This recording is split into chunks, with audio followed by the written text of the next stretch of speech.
nakita mo ba yung sarili mo na parang, minsan nagkakaroon ng rejection? Parang may times ba na gusto mo sumuko? Actually, all the time. All the time siya, Ma'am Joy. Siguro sa iba, tingin nila yung way, yung CEO na name or president, yes, napakadali lang. Yes. But it's actually very hard. Yes.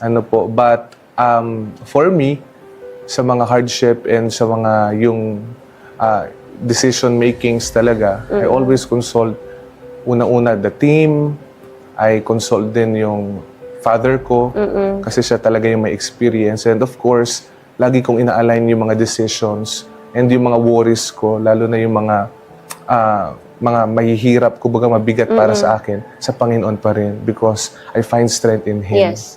Opo. So, ayun po siya, Ma'am. Miss Joy. So, sino naman ang nagme-mentor sa'yo ngayon?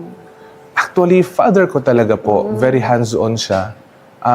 Yung mga decisions, yung mga mabigat ba, yung hindi ko kagad magpagdesisyonan, siya yung nagtitake over. And actually, meron siyang mga ini-impart talaga sa akin ng mga wisdom na talaga nagagamit ko dito sa pag-handle ng Hisopus Global. And lagi siyang nasa back ko lang. Kapag merong mga kailangan, andyan siya to support, to give advices. Ayun po.